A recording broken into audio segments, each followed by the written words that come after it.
So we're almost at midday, but 1 more minute, so I'll give time for everybody to arrive.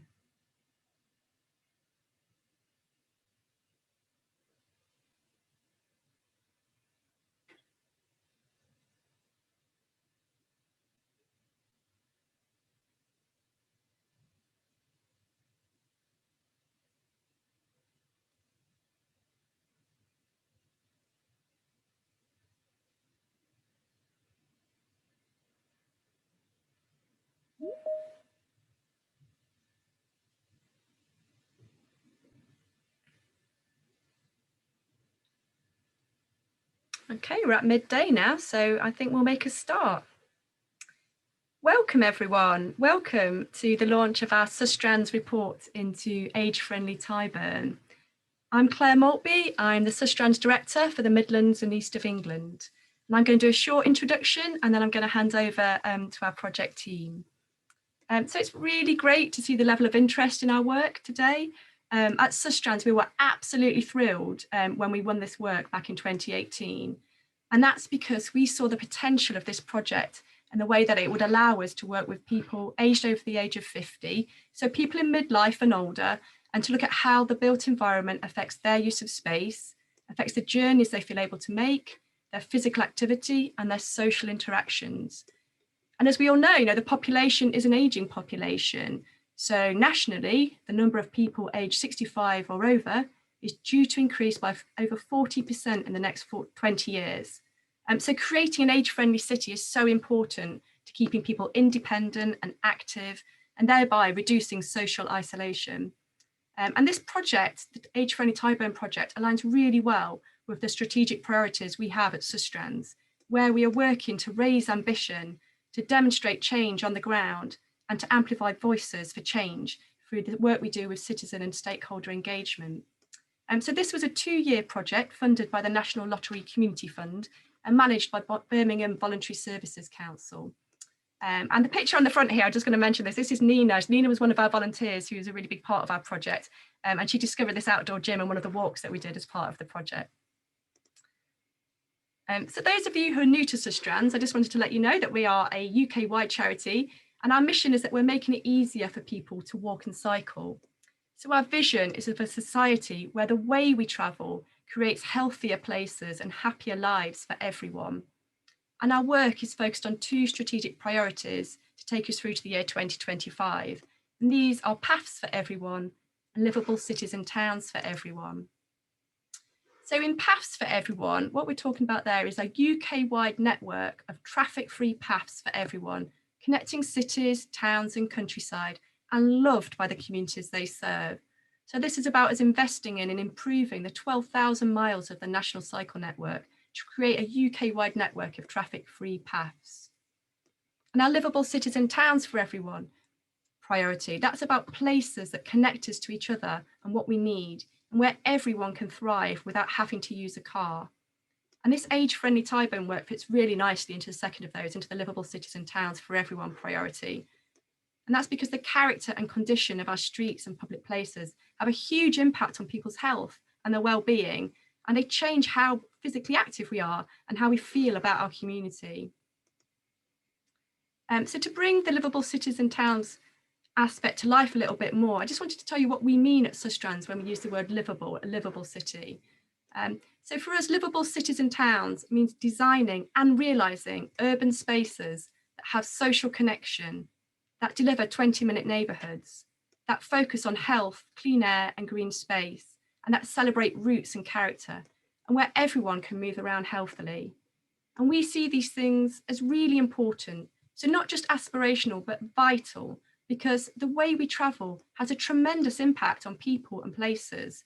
Some of the biggest challenges facing urban leaders right now are connected to the way we travel. So climate change, air quality, health problems worsened by inactivity, isolation, loneliness, inequality and deprivation. And they're the things that this priority is seeking to address. And you may have noticed that for everyone sits at the heart of both our strategic priorities. Why? Well, that's because at Sustrans we recognise that the benefits of active travel are currently not felt equitably or fairly. Some people are more likely to experience the negative impact of others' travel choices, and face greater barriers to walking, cycling, wheeling and accessing pleasant and healthy places.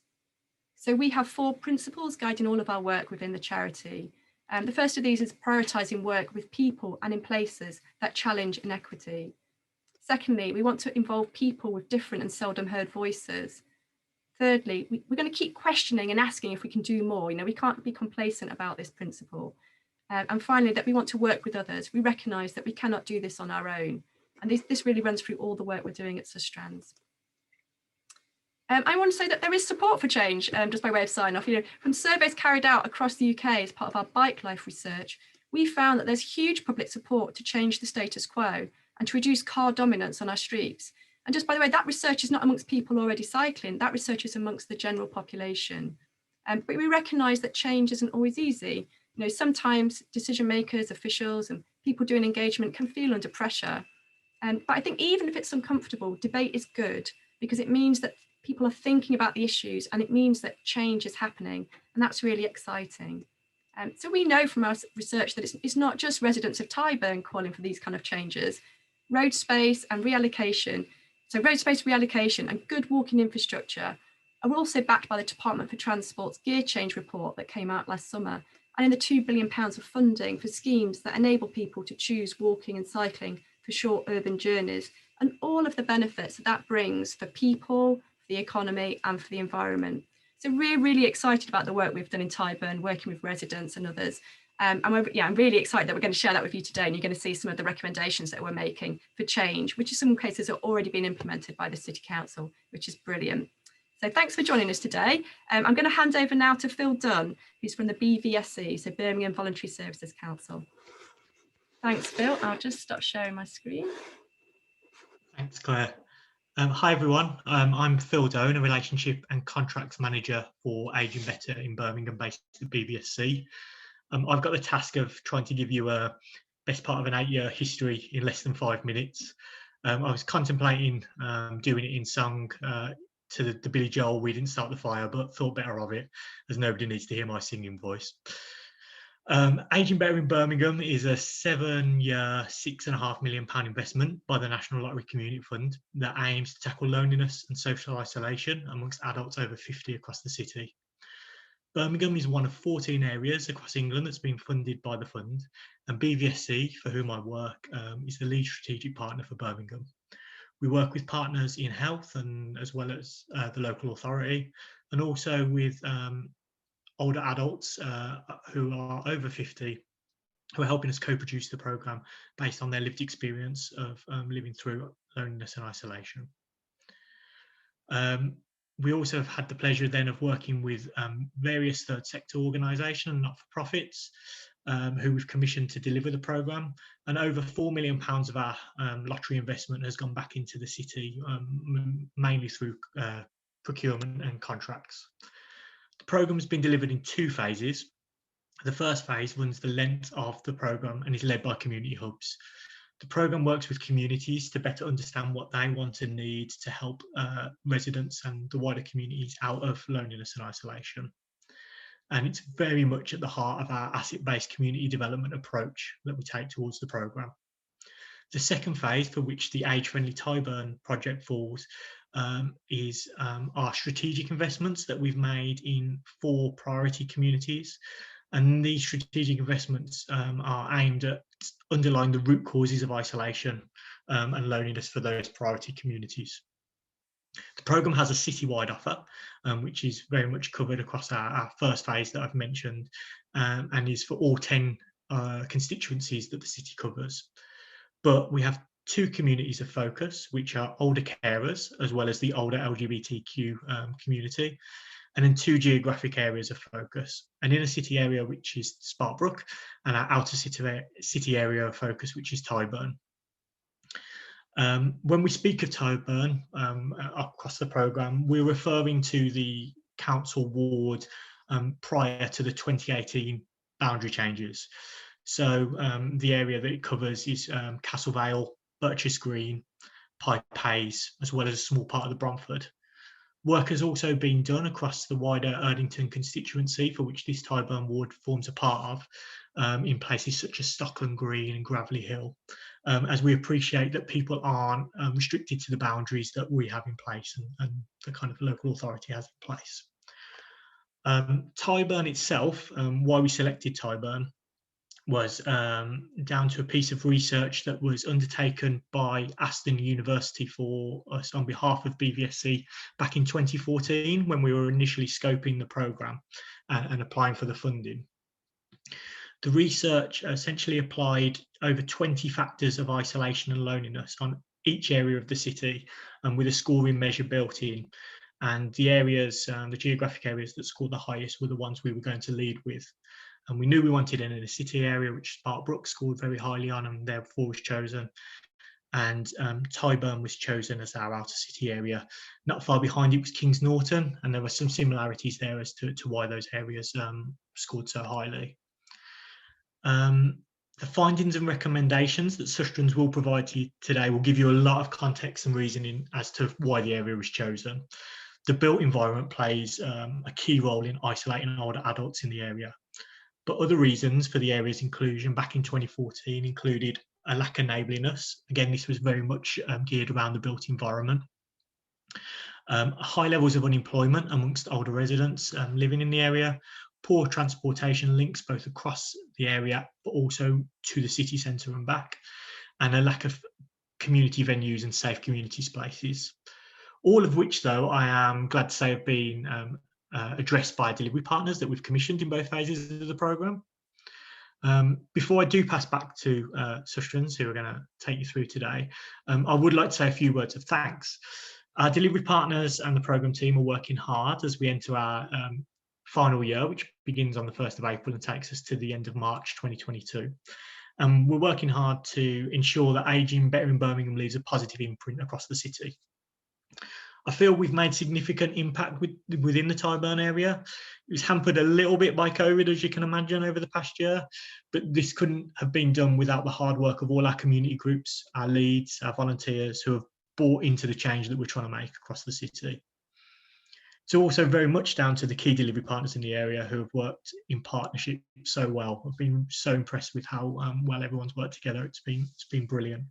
So I'd like to give a special thanks to all of the team at Compass Support who have worked tirelessly in the area, the evaluators who have worked across the projects in the area, which are MEL Research, and then Leon and Anna at LQRC, who have very kindly evaluated the Age-friendly Tyburn project for us. But last but not least, I'd like to give special thanks to Tim Egan and Riddy and all of the colleagues at Sustrans West Midlands who have worked so hard on the Age-friendly Tyburn project over the past 2 years. It's been a pleasure working with you all, and I'm very much looking forward to today's session for everyone to find out kind of the recommendations and findings of the report.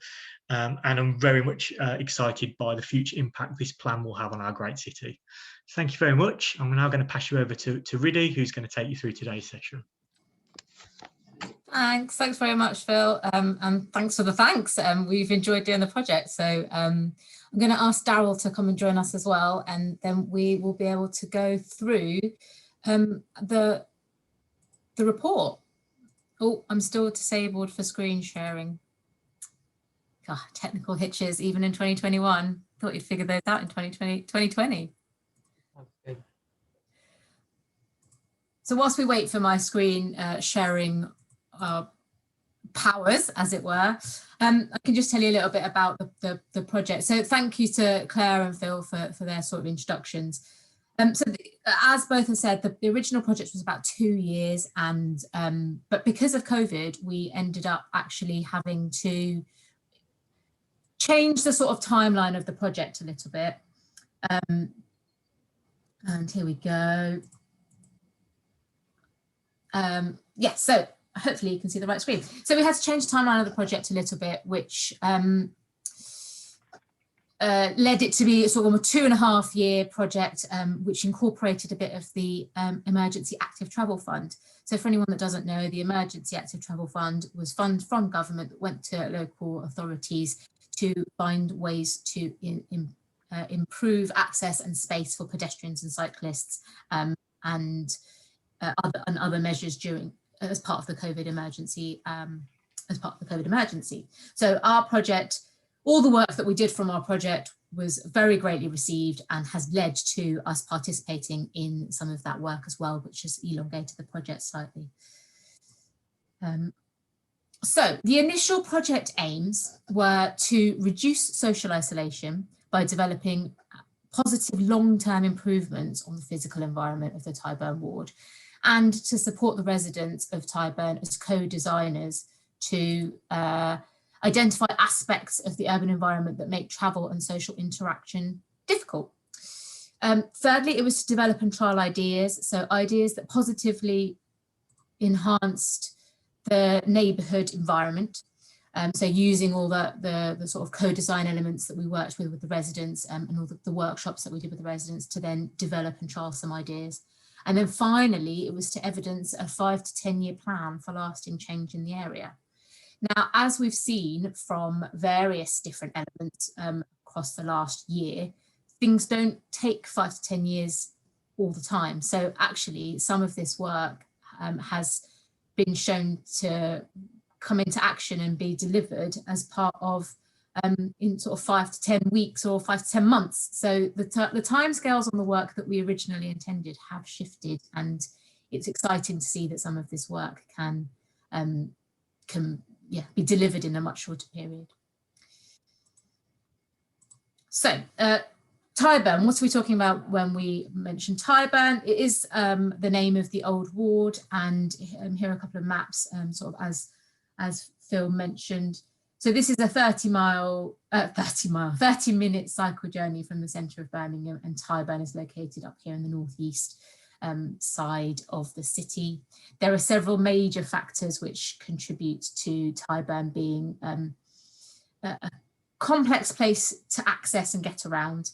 One of those being the M6, which I'm sort of highlighting here on the very bottom of the study area, and then we've got two huge arterial routes that cut through the area that we were working on, that sort of create severance between the different communities that live here.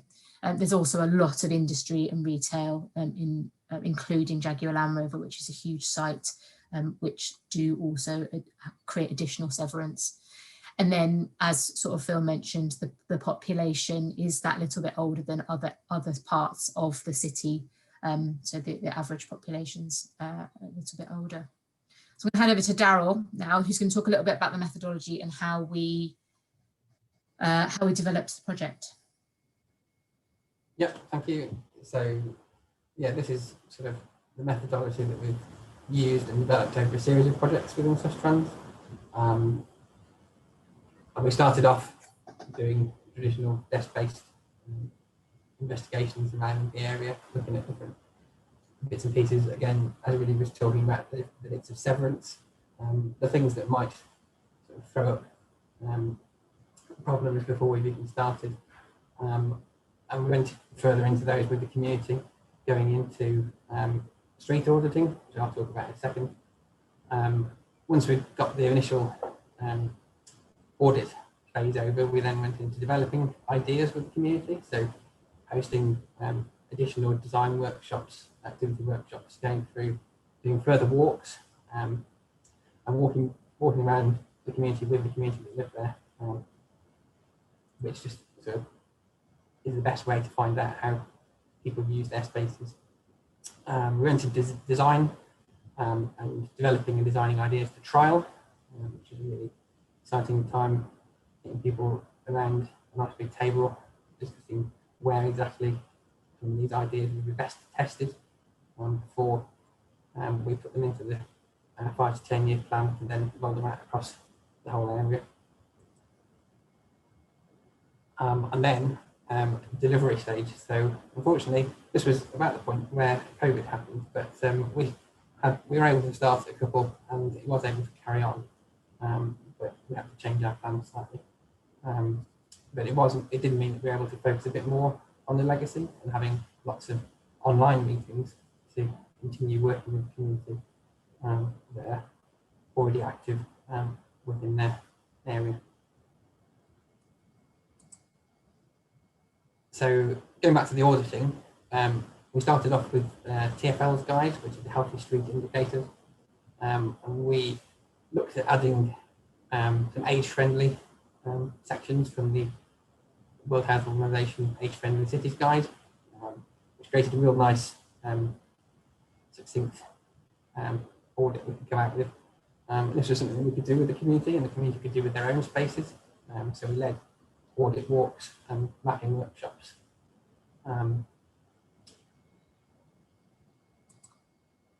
Where people were able to look at the different places. We went through looking at what the best routes we could do these audit walks on. Obviously the people that live there know the key shortcuts. There's some really nice shortcuts across Castle Vale specifically, just because of the design of the neighbourhood. And those throw out some really nice points for our later trials. As you can see, we just sort of do quite a few table-based exercises looking at the key characteristics of the area. This is a small section of the audit that we've created. The full audit is going to be available and linked to the Year 1 audit report. This is something that we were able to take out with us and initially work through with the community, but they're also able to do them themselves. And we were able to sort of summarise this in the audit report. There's some nice colourful bar charts and real good early recommendations. Yes, thanks, Daryl. So yeah, as Daryl said, we summarised all of these workshops, led walks, investigation exercises, the desk-based research, the mapping workshops that you saw an image of with the community. We sort of ran these across the different areas of Tyburn that we were working with, the different residents, and summarised this at the end of Year 1 with a very comprehensive audit report. For those of you who've seen it, it's a long one, but a good read, and we will link it in the chat in case anyone hasn't seen it. So what the Year 1 audit report led to was, as you can see here, I mean, it's quite small, but you can have a look at it in the full report, was each of the different categories that we audited from the tool that we were using. So the sample that you saw was just one section, which was the environment section, which is the one here at the top. It all led to a big analysis of each of the areas that we were working through to then give us a really good understanding of what the area looked like and what the residents thought, what our desk-based research showed, and bringing all of that together. And from that, we were then able to go back to the community with these findings and sit with them and create a set of desires and aims for the trials that we were going to do. So the trials were split into two sort of different categories. One was sort of quick win, short-term trials, and then the second category was those longer-term ideas that we wanted to, and trials that we wanted to do. And again, these were all sort of worked up with members of the community that we were working with. And so that's what we're going to go into now. So we're going to look at how so this launch here is to launch our final report, which is the findings of those trials. And the way we're going to present the findings of those trials are our recommendations, and the recommendations are built from the trials that we did. So sounds a bit complicated. Hopefully it's not. Probably just haven't figured out the perfect words to explain that. So we will be sharing the link to the final report with you if we haven't already in the chat. And in the final report, we have our recommendations. Recommendations are split up into 4 different categories, sort of 3 main categories, and then an additional set of considerations in the maintenance section. And we're going to go through each category now in turn and explain how the trials that we ran were able to get us to our set of recommendations for that section. Yeah, so I was going to go through, the safety section. Yeah, so the road safety section, we narrowed it down to 4 key points. The insulation of low traffic neighbourhoods before they were banned, reducing waiting times across crossings and increasing the running person crossing time, which is a key thing, purely because of the sheer number of crossings that we're dealing with the roads and the layout of the area. We were looking at planning pavement parking. We were able to try this. And then reducing speed limits to 20 miles an hour in the residential area and 30 for some of the arterial roads, increasing the number of pedestrian crossing points. We were first looking at testing the low traffic neighbourhoods. Yeah, so we started off with just a road closure for a couple of hours, something that we did quite a lot of within most of our projects, school street things. So we're able to close the road. Whilst we close the road, we're able to have lots of partners in to do some activities at the same time. It's quite a good time for us to be able to see how traffic behaves around the road closure.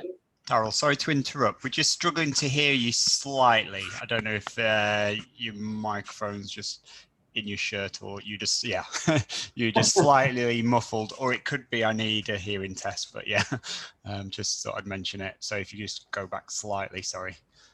Yep, so you hear me now? That's brilliant, thanks.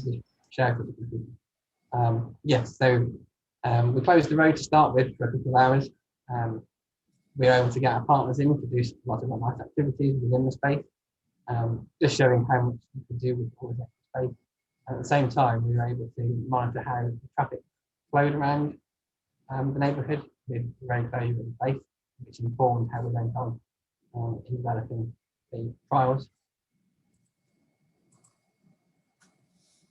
And we were able to come up with a modal filter.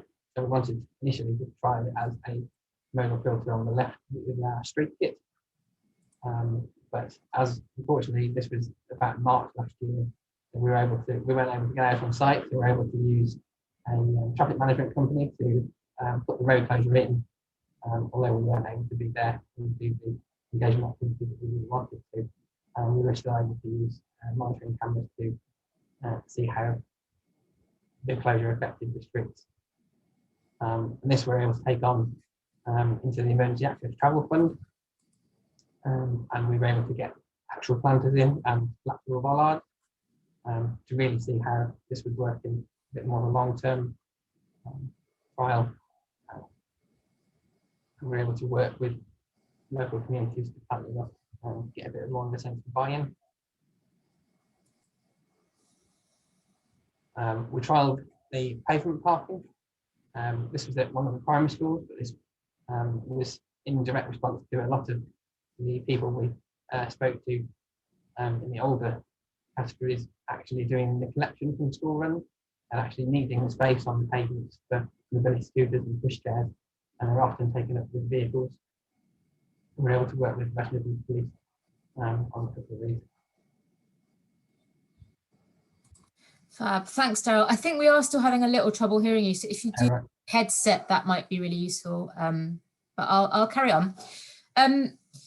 Second set of recommendations are based around placemaking. So we have three main recommendations here. One, which includes developing indoor and outdoor spaces and supporting and maintaining community venues. We saw this a lot with our work in the different areas that we worked in Tyburn. So where there were spaces for people to get together and meet, there was more community sort of capacity, more community members doing things in their neighbourhoods. So where people had the space to actually get together and meet, there was more action and more activity and more sort of cohesive community engagement. The second is to install public seating to support people to make more independent journeys. So I'll show you a trial that we completed as part of this. And then the third one was develop a community toilet scheme. This again is something that we worked on as a very short-term trial, but again, due to COVID, we weren't able to take it on further. There's more work needed and there's more detail in the report as to what more work is needed around how we might develop that scheme. So the space-making, place-making theme, this is a nice green area that's in Birches Green, one of the areas that we're working with, and we spoke to sort of residents around the green space and locally the school, which is across the road, to talk about using this space as more of a community asset. It was kind of a bit overgrown and a bit sort of just left. So we wanted to develop a bit of a community garden and some seating in the area to try and make it a space that people could come and be together at and join together and create that community capacity. Again, unfortunately, due to COVID, we managed to install this, but I think this is the first week of March in 2020, so we weren't then able to go out and understand more about how people were using it and go and spend some time there and speak to the people that were using it, which is a real shame. But the potential is there, and the people that we spoke to were very interested in creating something that could be used by the community in that area. And then the second one, the seating trials. So this is outside Lidl, which is one of the bigger shopping facilities in the area. Oh, my PowerPoint has just crashed. I'll carry on talking. So you saw the picture whilst it reloads. The seating that we put outside Lidl that's our street kit, so Sustrans street kit, which is a bit like giant Lego. We put it out because that was one of the central locations that people went to. That space where Lidl is very close to another parade of shops, several parades of shops actually. So it was a good point that people would go to in order to do their regular shopping. And so it was a good point that people suggested that they might need to take a break from their on their journeys and might help them to do more independent journeys. Hopefully we've got my screen back. Apologies. Slideshow from here. Okay, back on track. So again, as we're putting these up, we spent about half an hour putting them up, and within that time we had sort of 8-10 people come by and say that it was a really great idea and they were looking forward to being able to use it. But again, this was that same first week of March, so we didn't get to go and do our analysis of what happened and how people used it and how people reacted to it. So I'll pass back over to Daryl for our third section on connectivity. Daryl, can we just do a sound test again? Is that? Yeah. Is that any better? It is, thank you. That's great. Lovely. It's okay. It's all the challenges of online. Thank you. You thought we'd have gotten over these last year, but no. No, apparently not. Yes, so connectivity. We were looking at wayfinding signage to enable people to get around their spaces. A lot of the signage that's out and about is directed at vehicles, and whilst it may pick up some of the main amenities, they don't actually necessarily relate to the quickest way to get there by foot or by bike. So that's one of the main things we felt we could trial pretty simply. Improving local and regional public links and increasing protected, safe cycle infrastructure. There's a little bit of cycle infrastructure within Castle Vale, but I think, the report sort of details how much more could be done. So this is how we trialed the wayfinding. We started off with, again, a nice table-based exercise in a local cafe, which is always a good place to get some real nice conversation. And we created some temporary signs just to go on another little walk around and put them in, and just to see exactly where they would go and what height they would go, and if the infrastructure exists to mount them to. And the last picture there, you can see Nina, who sent us this fantastic picture of some of the final signs that we put up on the canal, which actually enables her to get to quite a few places that she hadn't ever been to in the first lockdown. Yes, she spoke of how she felt more confident knowing the time it would take her. So we were really pleased that it had the intended result. Thanks, Daryl. And then, so those are our three main sort of categories. And then finally, we sort of had a couple more recommendations, additional based on some maintenance. So you'll see from my lovely picture here, it's very difficult to distinguish where the pavement stops, the road begins, where there might be uneven footpath, where there might be puddles, where the sort of bank starts and again, the pavement starts. So just thinking about how we maintain the spaces that we are working within and using to make sure that they are accessible to everybody. This was one that a lot of the residents that we worked with mentioned. And along this, we worked with a couple of local organisations, so Community Environmental Trust and Compass Support, both of whom are here today, and we'll be talking a little bit more about these days that we worked on together. And here, just a quick, as you might be able to see, we sort of doubled the width of this footpath here, and all the participants were very proud from our beautiful picture here. So yeah, Alicia and Donna will talk a little bit more about that shortly. Finally, Daryl's going to mention a bit about monitoring. Yep, so on a few of our projects now, we've been able to work with a company called Street Systems, who have some fantastic cameras that we've been able to put up when we've been doing trials. So they monitor pedestrian movements, vehicle speed, and it's to give you a real nice indication of how well your trial is doing, and also anything you can do to improve them with design lines. A lot of these, I think the graphic shows pretty well where the design line is, but there's also a few bits and pieces aren't picked up with that. This sort of helped us in the time when community engagement on the street was sort of at a bit of a minimum because of COVID, but and we weren't able to capture that anecdotal evidence, as Rudy said. But I think it's been useful in coming up with our conclusions. There's absolutely a lot more monitoring we would have liked to do of the trials, but as Daryl mentioned, as many of them were cut short or reduced or even postponed entirely, we didn't, we weren't able to do as much as we'd like. So yeah, thank you. Hopefully, as a very big quick whistle-stop tour of the project and of the recommendations. We haven't gone through every single one of them as they are in the report, and you have hopefully got access to that now. If you do have questions on any of them, please get in touch, but we do have a Q&A coming up shortly where you can ask us some immediate questions. But before the Q&A, I'd like to introduce two project partners that we worked with who are going to talk a little bit about how we work together and what our work together has led to in their own projects. So firstly, I'll introduce Alethea from Community Environmental Trust. So if you'd like to come and share your working with us. Hi. Hello, can you all hear me okay? Yes. Okay, so yeah, first of all, thank you for inviting me today and for giving me the opportunity to talk about the positive impact of the Age-friendly Tyburn project in the area.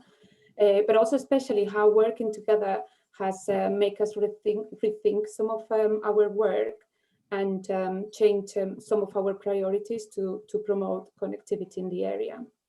So first of all, the consultation carried out by Sustrans has not only provided us with important information about physical environmental barriers of the area, but as I've just said, it has also inspired us to shift the focus of some of our work towards accessibility and also to improve areas where we wouldn't necessarily have worked before. So what has been key for us is the opportunity to be directly involved in those conversations with the local community, walk and experience with them those physical barriers and making us more aware of how those barriers could be contributing towards social isolation. So the best example I can give you today here is the improvement work that we have carried out about an area called Project Wagtail. So Project Wagtail is a network of pathways that surround Castlevale, and it was originally created to offer access to local amenities, mainly to green spaces. Unfortunately, as you can see in the photos, some of those paths they have been undermanaged for many years, restricting full access to some of the walks and making some of the areas uninviting, which is bringing an additional issue of safety on top of obviously the access. So those areas were flagged up during consultation walks and became the focus to our work for the upcoming months. So what we did was concentrate on some of those paths that the local community had been spoken to Sustrans, and we started the work by just cutting some of the vegetation back to allow better access for especially wheelchairs. And that's, I think, is not very clear, but it's the photo on your right-hand side. As you can see, it's very muddy. Originally, that path that it looks very narrow, it was completely covered with plants. So people on wheelchairs or with pushchairs, they had to actually go on the grass area in order to continue the path. But we've also been widening paths to improve access and be able to maintain that safe distance, especially now with COVID. So to allow people to walk together and still maintain that social distance. And yeah, this is one of the examples. This is my colleague Shannon, who's been leading some of the groups in there. But also, and this is from the previous photo, what we've done as well is remove moss that was on some of the pavements, which was making the surfaces very unsafe and slippery. Mm. So in summary, the result of this is just more people using the site now, accessing areas that, especially these photos here, accessing areas that were previously unexplored by them because there wasn't really access. But as I said, because it was very uninviting to go in there, creating that additional insecurity on going in the area. But also, more importantly, it's just, we can see how it's just promoting social connection. So obviously we've had support from members of the community, volunteers, great support from partners as well, who have kindly donated staff time to work with us. But I just want to say that ultimately none of this would have happened if Sustrans hadn't initiated the change through this project. So, so from here, on behalf of my team and most of the, probably all the local people in Castle Vale, thank you for letting us be part of this. So back to you, really. Thank you so much. Yeah, it was an absolute pleasure to work on these paths, and every time we did it, we had such a good time, and everybody felt such a sense of achievement over a couple of hours of clearing, and you saw such an impact, and it was incredible. So I'm really glad and proud to have worked with you on this. I'm part of this project, and I'm really pleased and so impressed that you're taking it further and taking it on and taking on some of the recommendations and bringing it into part of your work. So thank you, and thank you for sharing. I'll now invite Donna to come and talk from Compass Support, just a little bit about what we did with Compass and how we worked together. So Donna, if you're there, if you put your camera on. Hi.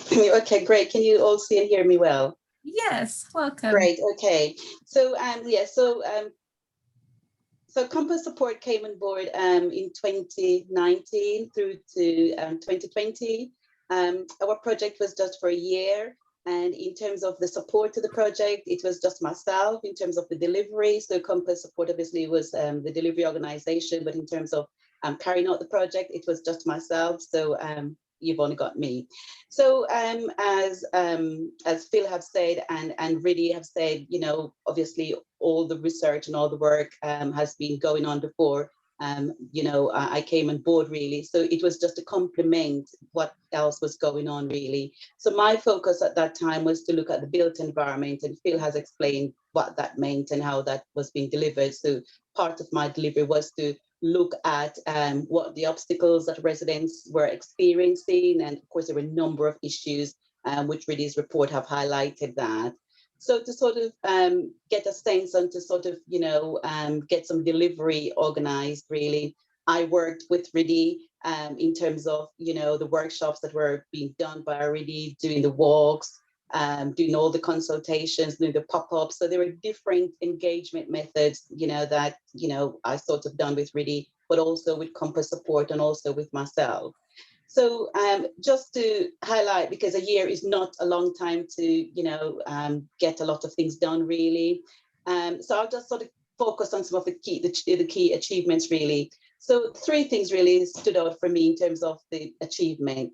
One, it was around sort of like working with RIDI and Alicia through the Environmental Trust. We were able to have a wider community engagement day where jointly we were able to, you know, sort of, you know, get those improvements along the pathways, really clearing the pathways. The other bit was around working with Pioneer Housing Group, because a number of issues came up in terms of, because in particular, Castle Vale is predominantly pioneer housing, and there were a number of issues around fly tipping on the estate, around litter picking, and people and residents wanted quick actions and quick results around that. So we developed sort of a partnership approach with Pioneer Group in terms of, for a number of these areas, which were sort of no man's land, in terms of nobody knew who they belonged to and nobody wanted to take ownership. So there was all sorts of like tipping and litter picking.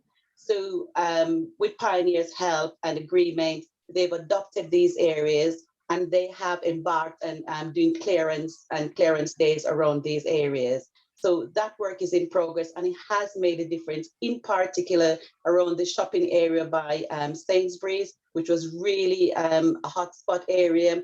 You know, it was just, you know, it's a shame I haven't got the photos to show really the before and after. So that really was a marked difference and a marked improvement in terms of how, through partnership working, we were able to make a visible difference really. It would be interesting to go back there because I haven't been back out since, obviously, you know, the restrictions, to see how things have moved on from that. The other thing for me in terms of key achievement really was around through the consultation and understanding and listening to what people wanted. Was one of the key thing was people wanted to sort of be more active in terms of being out and about on the bike. As we know, Castlevale in particular, it has so many cycling routes and so many off-road areas for cycling. So through consultation and listening to residents, we developed a cycling group, which is now in progress, and that group is still in existence and is going from strength to strength. So we were able to support, you know, the local community members who had a keen interest to explore the community and to get people involved.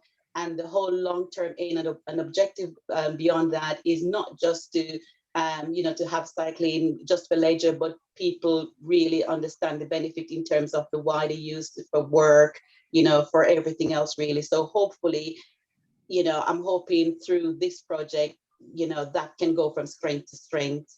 The other thing was about some of the daily repair issues, you know, that residents were encountering, sort of, you know, just as they were out and about in terms of the daily walks, going wherever they are. They encounter on, you know, issues around road disrepair, uneven pavements, you know, street lighting, just everyday situation that just made it a bit more difficult, or just could do with a bit more upkeep really. So through that, obviously a lot of these issues, you know, in terms of the delivery had to be done by Birmingham City Council. So I was able to work with Birmingham City Council, and through their delivery regimes, we're able to have several road repairs done in the area.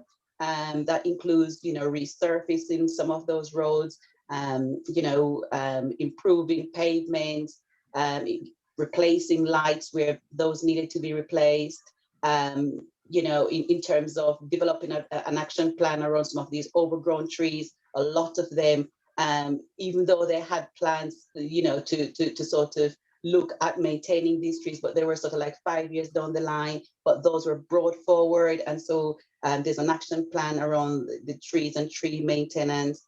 So those were sort of the tangible results that, you know, happened during the year. So like everything else, you know, there's so much more to be done. So obviously, you know, I'm hoping through, obviously, your 5 to 10 year action plan, you can build on those.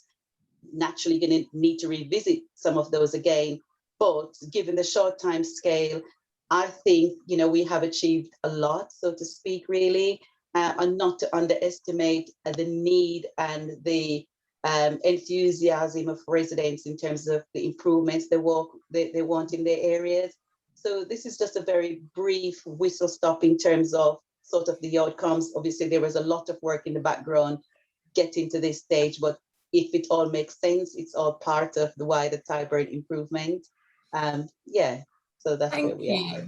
Thank you, Donna. Yeah, again, working with Compass, we wouldn't have been able to do this project without the support of Compass, without the support of your work and your project, and the community organisers and that scheme as well, that they've been immensely helpful and supportive of the whole project. And so thank you again. And I'm really glad that we've got all these tangible changes that we can see, and that our partnership together was fruitful for you, us, and for the residents, especially the residents of the area. So thank you.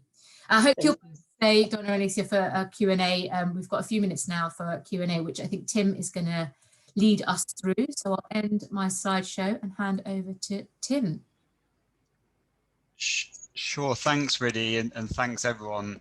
So good to, just to look back and see all the amazing work and the great sort of volunteer and partnership work. So we haven't got any open questions that have come into the chat as yet, but there have been a few sort of comments in the general chat box. So yeah, I mean, if anyone has a question, please pop it in there. In terms of the chat, Julio from Sustrans mentioned how amazing for toilets to be part of the project, and thinking around that. It's often overlooked in urban design. So I don't know if you want to say any more about that, Riddy. I can, yeah. So I looked at, so toilets have come up in several different of the Aging Better projects, including ours, and it was something that we looked into. We did a very short survey of people at an event and asked them if they'd heard of community toilet schemes. Now, community toilet schemes can happen in multiple different ways. Some are council-led. The council actually provide funds to local businesses to support keeping their toilets open. Some are sort of just community-led, where you've got a group of local businesses that work together to create a scheme that they then share, whether that's through a sticker in the window or poster in the window or a local map or a leaflet.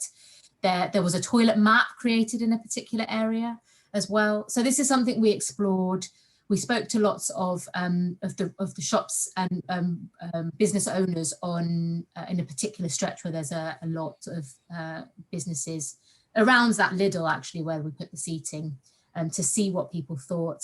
And I think because we didn't have a huge amount of time before COVID and before I could go back and do more engagement, we had quite a lot of negative reaction in the first place, because people were nervous about how to pay for additional services and needs, but then also how to deal with antisocial behaviour.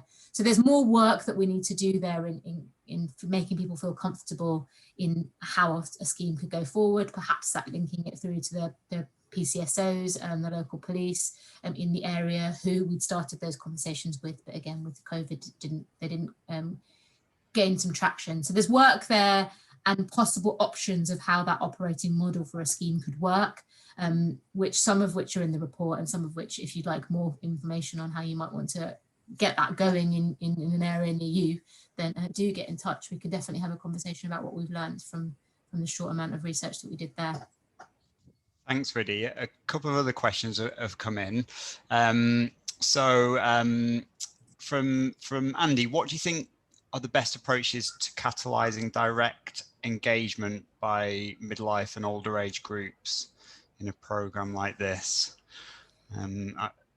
Difficult question, but I think the key successes that we had with engagement and getting people involved was to go to speak to people in the locations that we're already at. So going to the existing clubs and activities that were there, going to the community groups that existed, because often we found that people were willing to take part and participate a little more in the project when it was sort of included as part of something they were already doing. People felt nervous in joining a lot more new things. This is a bit of a generalization in what we found, but I think the most success we had in engaging and working with people was where we incorporated it into something that they were already doing, and where we brought our mapping workshops to an existing lunch club or bingo session or community meet and greet session or afternoon tea session. So where we integrated what we were doing and just asked people for their thoughts and opinions as a part of what they were doing. So that proved the most successful. And then keeping in touch with people, but not too much communication. Again, I think people found that little sort of spread out was what they preferred, and personable, being a bit personable and keeping in touch with people on an individual basis, which yes takes time, but is a lot more meaningful to the engagement when we can do it. I hope that answered the question.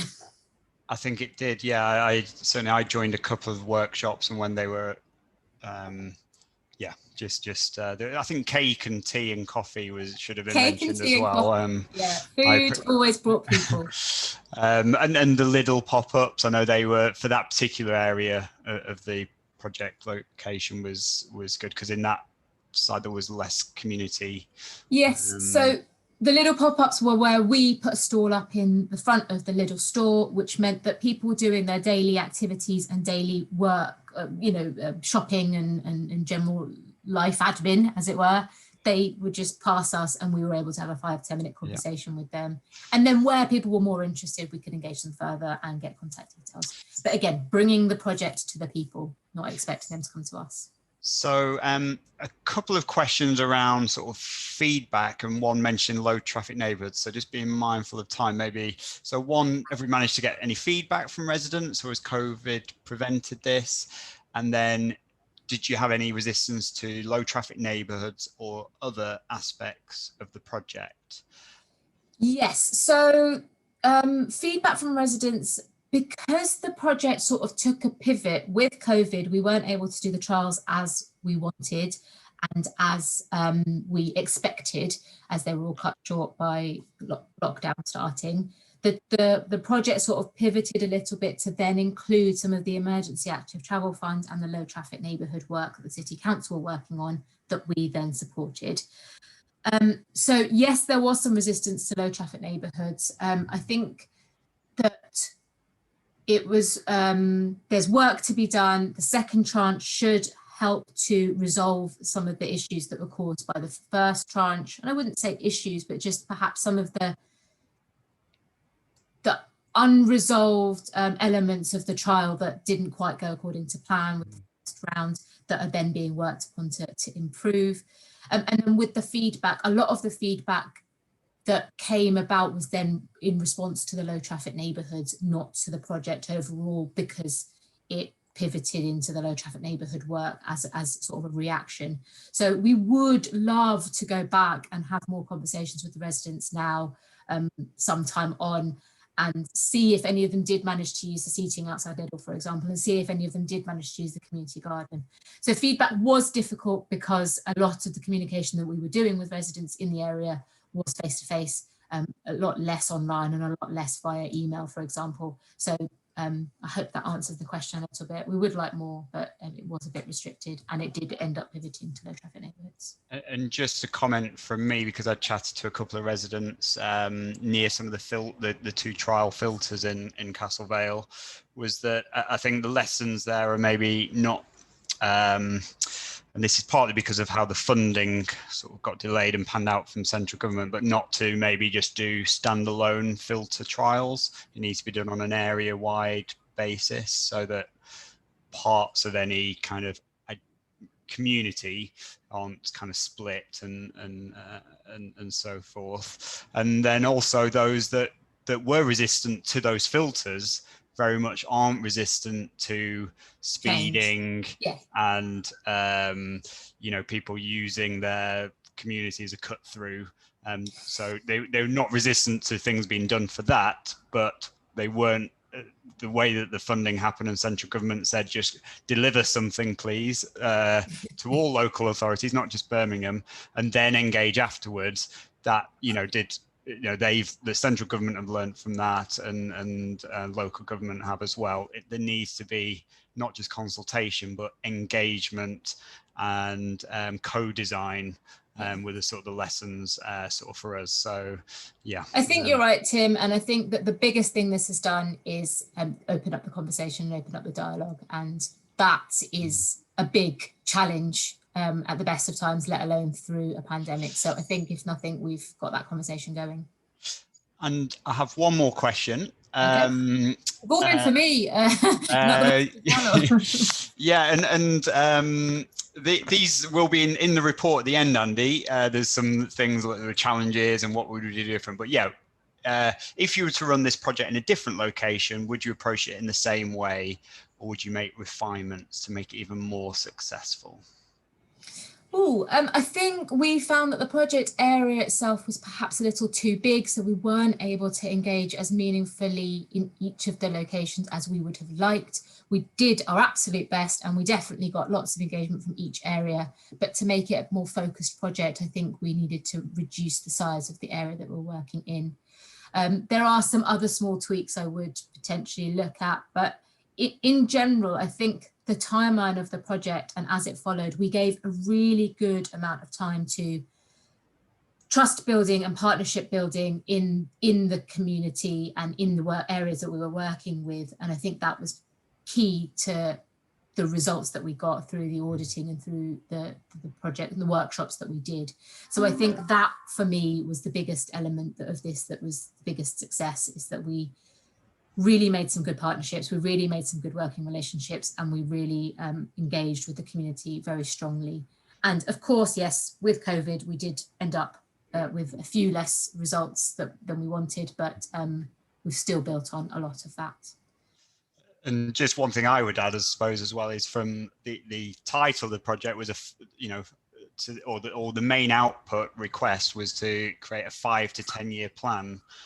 And what COVID has taught us is we don't need to wait 5 or 10 years to improve the built environment for local people, and especially with the climate change and carbon neutral targets being set, we need a 3 and 6 month and 1 year plan, as well as the 5 to 10 year longer elements as well. It's still on the main report. We've called it that, but we're calling it more just an action plan, really, in a lot of the wording, because we've shown, and the photos there show, the many quick wins that can be done. So I'm going to hand back now. I think it's to Claire, isn't it, really? Yes. So, Yes. Great. Just to round up. That's right. Just want to say a massive thank you, really. Thank you to all of our speakers. I've really enjoyed that and hearing the different perspectives. Particularly thank you to Alethea, Donna and Phil for your input and to hear that wider perspective. Also, my big thanks to the team, the whole project team, and our funders, BVSC, as well as wider partners, stakeholders. Thank you so much for making that project possible. And of course, the biggest thank you, I think, really has to go to the local residents and community members who gave their time and who you made this project possible. And I'm really proud of the impact that this project has already had. Like Tim said, the output was meant to be this longer term plan, but in actual fact, there's change that's happened on the ground already, which is incredible. I'm also really pleased with the development of our community walking audit tool and that wider project methodology, because that approach has got such potential when it's combined with our people-centered approach. And the approach of collaborative design brings out the way that Sustrans puts people right at the heart of design and right at the heart of changes to the built environment. And it's central to so many of our initiatives. So things that we do, like community co-design projects, our school streets initiatives, our work on low traffic neighbourhood design and engagement, and also our volunteering. So I think it really brings out what we do best. And I think the age-friendly project model that we've just been describing today and that we've delivered in Tyburn, that can be implemented elsewhere. So really just to say, please do get in touch with us if you'd like to know how we can help you with that. We would love to hear from you. We would love to tell you more. So thank you so much for your time today. Thanks for joining us. I hope you've enjoyed it, and let us know what you think. Thanks, everyone. Thank you. Thank you all. Thank you.